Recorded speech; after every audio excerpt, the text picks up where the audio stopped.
Bueno amigos, continuamos con la lectura del libro La Esfinge de los Hielos de Julio Verne, capítulo 9. Este capítulo se titula Arreglo de la Hambre. Forman un rectángulo de 65 leguas de este a oeste de largo por 40 de norte a sur de ancho. Encerrad en él dos grandes islas y un centenar de islotes entre los 60 grados 10 minutos y 64 grados 36 minutos de longitud occidental y 51 grados 41 minutos de latitud meridional.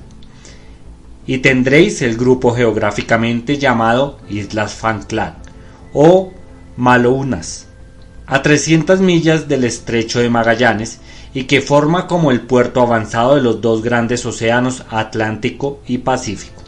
En 1592 John Davis descubrió este archipiélago. El pirata Henkis le visitó en 1593 y Strong le bautizó en 1659. Todos ingleses. Cerca de un siglo más tarde, los franceses, expulsados de su establecimiento del Canadá, pretendieron fundar en dicho archipiélago una colonia de avituallamiento para los navíos del Pacífico. Y como la mayor parte era de los corsarios de Saint-Malo, bautizaron esta isla con el nombre de Malounas, que llevan con el de Falkland. Su compatriota Bougainville estableció la primera serie de la colonia en 1763, llevando primero 27 individuos, 5 de ellos mujeres, y 10 meses después el número de los colonos era el de 150. Tal propiedad provocó las reclamaciones de la Gran Bretaña. El almirantazo mandó el Tamar y el Dublín a las órdenes del comandante Byron. En 1766, al fin de una campaña en el estrecho de Magallanes, los ingleses se dirigieron a las Falkland, conteniéndose con reconocer al oeste la isla de Port Egmont, y continuaron su viaje hasta los mares del sur. La colonia francesa no debía prosperar, y por otra parte los españoles hicieron valer sus derechos en virtud de una concesión papal anterior. Así que el gobierno de Luis XV se decidió a reconocer estos derechos mediante indemnización pecuniaria. Y Bougainville en 1767 puso las Islas Falkland en poder de los representantes del rey de España. Todos estos cambios trajeron el resultado inevitable en materia de empresas coloniales. Los españoles fueron arrojados por los ingleses. Así pues, desde 1833, estos asombrosos acaparadores son los dueños de las Falkland. Hacía pues 6 años que el grupo se contaba entre las posesiones británicas del Atlántico Meridional, cuando nuestra goleta ancló en Port Egmont el 16 de octubre. Las dos grandes islas, conforme a la posición que ocupa la una con relación a la otra, se llaman East Falkland o Soledad y West Falkland. Al norte de la segunda se abre Port Egmont. Así que la goleta ancló en el fondo del puerto. El capitán Lenguy dio licencia a toda la tripulación por 12 horas. Desde el siguiente día se comenzaría el trabajo por una visita minuciosa e indispensable al casco y al aparejo, en vista de una navegación prolongada a través de los mares atlánticos. Aquel mismo día el capitán Lenguy bajó a tierra con objeto de conferenciar con el gobernador del grupo, el nombramiento del cual pertenece a la reina, a propósito del pronto abastecimiento de la goleta. No pensaba reparar en gastos, pues de una economía mal entendida puede a veces depender el funesto resultado de campaña tan difícil como la que se intentaba. Yo estaba además dispuesto a ayudarle con mi dinero, lo que no dejé de decirle. Sí, yo estaba impresionado ahora, impresionado por lo extraño del caso, por el encadenamiento de los hechos. Como el héroe del Domaine de Arbain, me pareció que un viaje a los mares del sur conviene a toda persona, para la que el aislamiento absoluto, la reclusión completa, la dificultad de entrar y salir serían el encanto de los encantos. He aquí el estado a que yo había llegado a fuerza de leer las fantásticas obras de Edgar Poe, y además se trataba de socorrer a infelices abandonados, y yo deseaba contribuir personalmente a su salvación.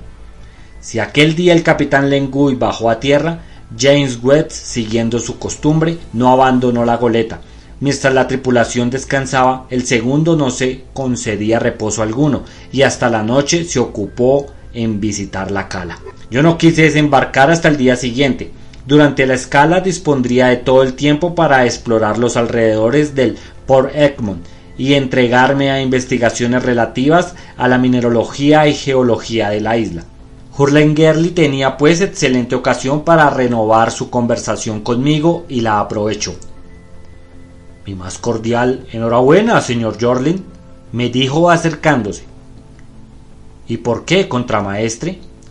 Por lo que he sabido, es decir, que va usted a seguirnos hasta el fondo de los mares artánticos. Oh, no tan lejos según creo. Se trata únicamente de pasar el paralelo 84.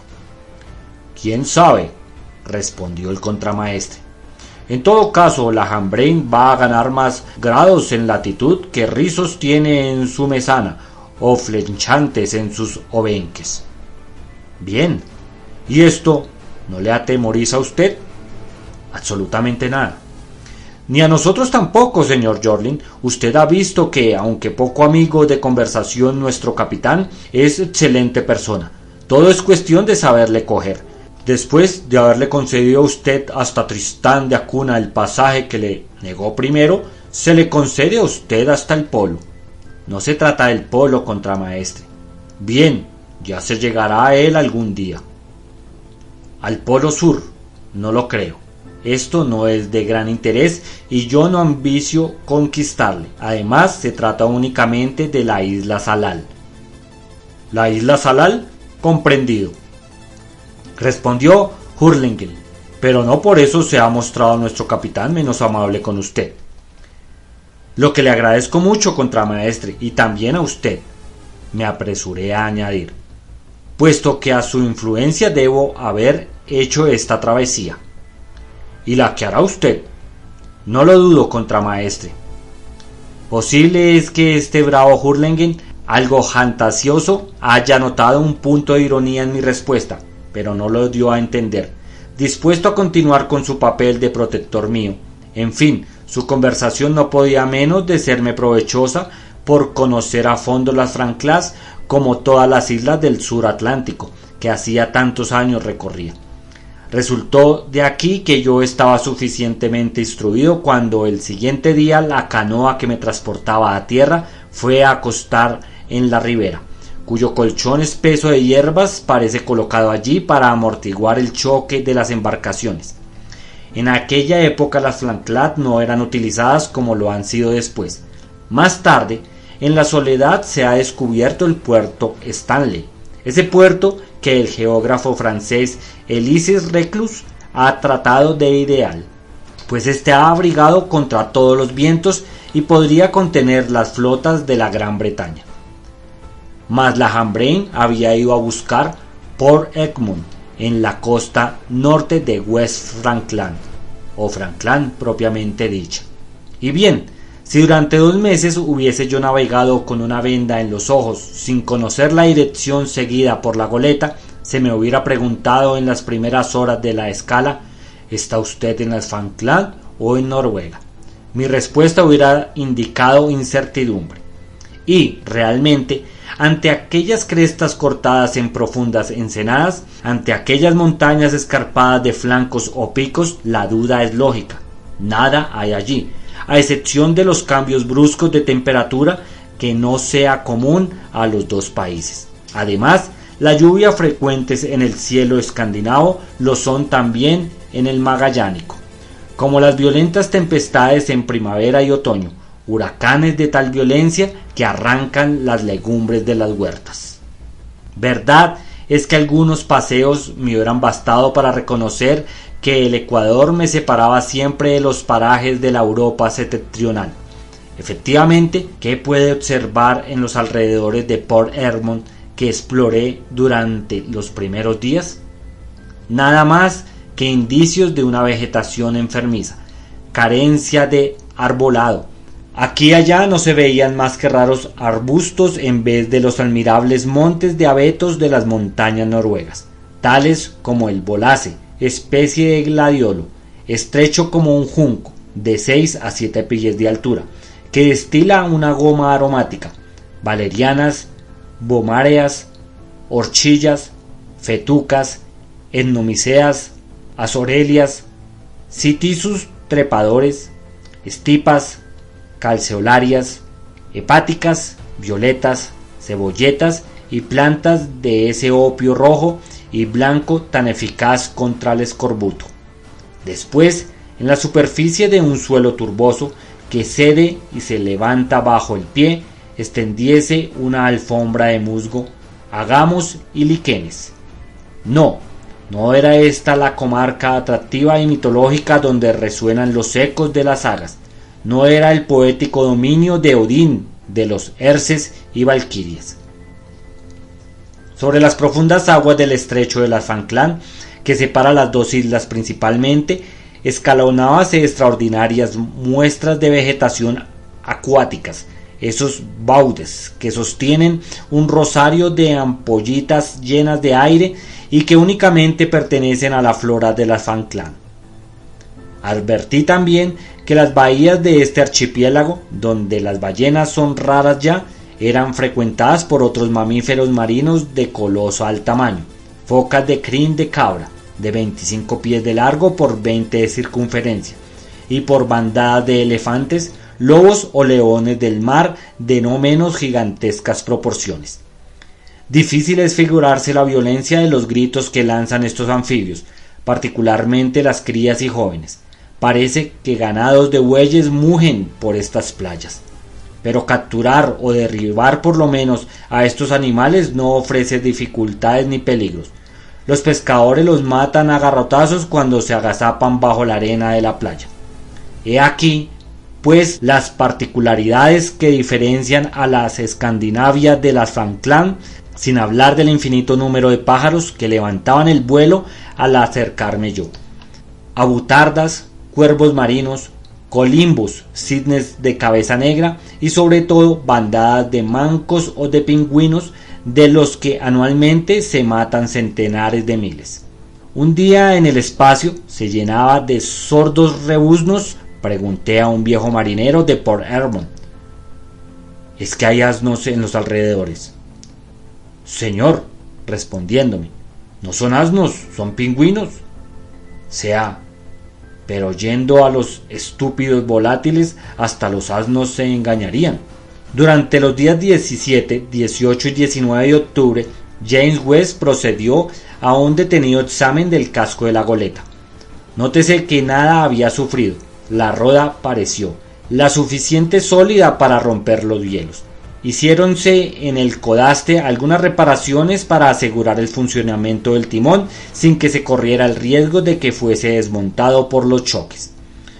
Por estar la goleta inclinada sobre babor y estribor, rellenándose varias costunas con estopa, siendo después cuidadosamente embreadas.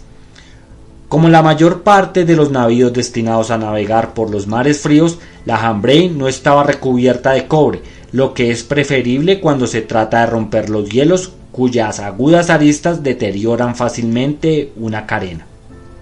Algunos cabillones fueron reemplazados bajo la dirección de Hardy, nuestro maestro Calafate, y los mazos contaron con sonoridad de buen agüero. En la tarde del 20, en compañía del viejo marino de que he hablado, un buen hombre muy sensible al cebo de una piastra acompañada de una copa de ginebra, prolongué mi paseo al oeste de la bahía. La isla de West Falkland es más extensa que su vecina Soledad y posee otro puerto al extremo de la punta meridional de Byron Sound, pero demasiado alejado para que yo pudiera llegar allí. No podría ni aun aproximadamente calcular la población de este archipiélago. Tal vez entonces no contaba más que de 200 a 300 almas, ingleses la mayor parte, algunos indianos, portugueses, españoles, gauchos de las pampas argentinas, fuejísimos de la Tierra del Fuego. Los representantes de la raza lanar se contaban por millares. Más de 500.000 carneros daban cada año lana por valor de $400.000. En estas islas vencen también bueyes de mayor tamaño que el ordinario, al revés de lo que sucede con los otros cuadrúpedos: cabras, cerdos, conejos, todo en estado salvaje. El único ejemplar que existe de los carniceros es el perro zorro, especie particular a la fauna de las Falklands. No sin razón se ha dado a este grupo el nombre de granja para bestias. ¡Qué pastos! ¡Qué abundancia de esa hierba llamada el tussock! La Australia, tan rica en este punto, no ofrece mesa mejor servida a sus comensales de la raza lanar y bovina. Las Falklands deben ser buscadas cuando se trata de abastecimiento de los navíos. Este grupo es, sin duda, de gran importancia para los navegantes, tanto los que se dirigen al estrecho de Magallanes como los que quieren pescar en la vecindad de las tierras polares. Terminados los trabajos en el casco, el lugarteniente se ocupó de la arboladura y del aparejo con la ayuda del maestro velero Martin Holt, muy inteligente en esta labor. «Señor Jorlin», me dijo aquel día 21 de octubre el capitán Lengui, «nada se descuidará para asegurar el buen éxito de nuestra campaña. Todo lo que había que prever está previsto, y si la Jambran perece en alguna catástrofe, será porque los seres humanos no pueden oponerse a los designios de Dios». «Le repito a usted que tengo esperanzas, capitán», le respondí. «La goleta y la tripulación merecen toda confianza». «Tiene usted razón, señor Jorlin, y estaremos en buenas condiciones para penetrar a través de los hielos. Ignoro lo que el vapor alcanzará algún día, pero dudo que los barcos con ruedas frágiles valgan lo que un velero para la navegación austral. Además, siempre será preciso rehacer la provisión de carbón. No, es preferible ir a bordo de un navío que gobierne bien y sírvese del viento, que después de todo es utilizable en las 3/5 partes de la brújula, y confiarse al velamen de una goleta». «Pienso lo mismo, capitán, y desde el punto de vista marino, difícil sería encontrar mejor navío, pero si la campaña se prolongara, tal vez faltarían víveres». «Llevaremos para 2 años, señor Jorlin, y serán de buena calidad. Port Egmont puede suministrarnos todo lo necesario». «Otra pregunta, si usted me permite». «¿Cuál?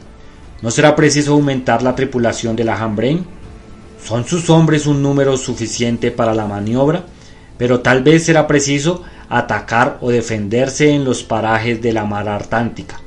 No olvidemos que, según la relación de Arthur P.M., los indígenas de la isla Salal se cuentan por millares, y si su hermano de usted, William Guy, si sus compañeros están presos». «Espero, señor Jorlin, que nuestra artillería proteja a la Jambran mejor que la James la suya, pero, a decir verdad, la tripulación actual no es suficiente para nuestra expedición. Así es que me ocupo en reclutar un suplemento de marineros». «¿Será difícil?». «Sí y no, pues el gobernador me ha hecho promesas de ayudarme». «Supongo, capitán, que los que acudan se harán pagar». «Paga doble, señor Jorlin. El mismo aumento tendrá la actual tripulación». «Ya sabe usted, capitán, que yo estoy dispuesto, que deseo contribuir a los gastos de esta expedición. ¿Quiere usted considerarme como socio?». «Ya arreglaremos eso, señor Jorlin, y le quedo muy agradecido. Lo esencial es que nuestro armamento quede completo en breve plazo. Es preciso que dentro de 8 días estemos en disposición de aparejar». La noticia de que la goleta iba a aventurarse a través de los mares de la Atlántica había producido cierta sensación en las Falklands, en Port Egmont, como en los diversos puertos de la Soledad. En aquella época había gran número de marinos sin ocupación, de los que esperan a paso de los balleneros para ofrecer sus servicios, bien retribuidos generalmente. A no tratarse más que de una campaña de pesca en los límites del círculo polar, entre las Sandwich y la Nueva Georgia, el capitán Lengui no hubiera encontrado más dificultades que las de la elección. Pero ir a parajes tan lejanos Avanzar más que ningún navegante lo había hecho, aunque esto fuera con el objeto de ir en socorro de náufragos, era cosa para hacer pensar mucho y dudar a la mayor parte. Preciso era ser antiguo marinero de la Hambrain para no preocuparse de los peligros de semejante navegación y consentir en seguir a su jefe hasta donde él quisiera. En realidad, se trataba nada menos que de triplicar la tripulación de la goleta. Contando el capitán, al lugarteniente, al contramaestre, un cocinero y a mí, éramos 13 a bordo, y se necesitaría de 32 a 34, pues no hay que olvidar que a bordo de la James eran 38. El reclutamiento no dejó de presentar algunas dificultades. Ofrecían los marineros de la Falkland a disposición de los balleneros en escala todas las garantías que fueran de desear. Si introducir 4 o 5 hombres a bordo de un navío, el personal del cual ya es numeroso, no trae graves inconvenientes. No sucedía lo mismo tratándose de la goleta.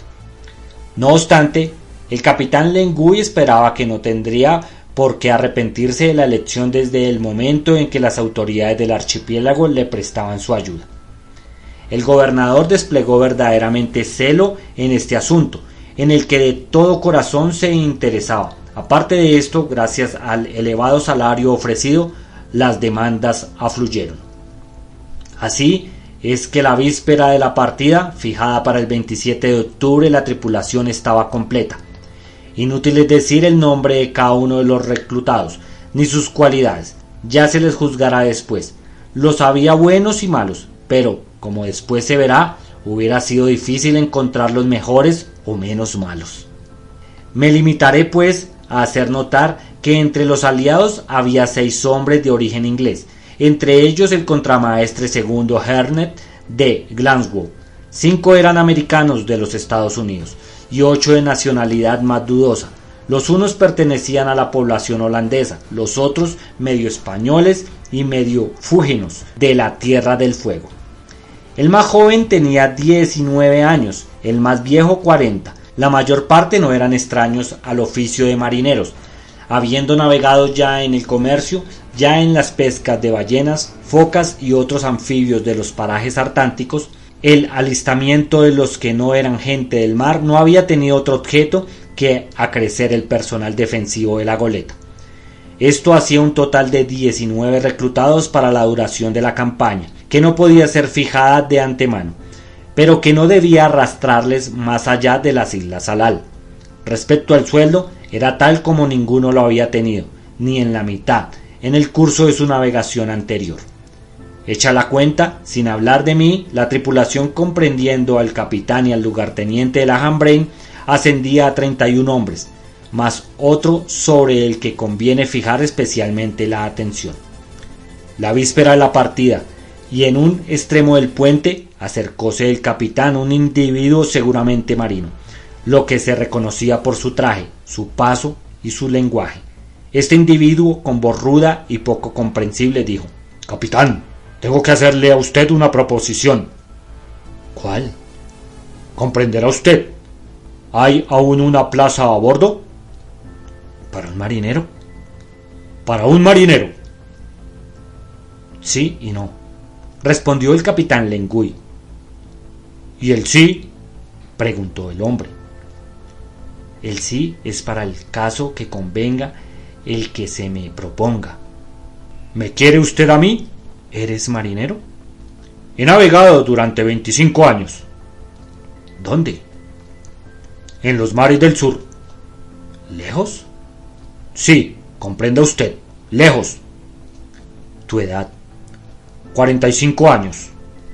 «¿Y estás en Port Egmont?». «Hará 3 años en las próximas navidades». «¿Esperabas embarcarte a bordo de un ballenero?». «No». «¿Qué hacías aquí entonces?». «Nada, no pensaba navegar más». «Entonces, ¿por qué te presentas?». «Una idea. La noticia de la expedición de la goleta se ha extendido. Yo deseo tomar parte en ella con licencia de usted. ¿Se entiende?». «¿Eres conocido en Port Egmont?». «Conocido, y nadie me ha dirigido un reproche desde que estoy aquí». «Bien, respondió el capitán. Yo pediré noticias. Pregunte usted, capitán, y si dice usted que sí, esta noche llevaré a bordo mi saco. ¿Cómo te llamas? Hun. ¿Y eres? Americano.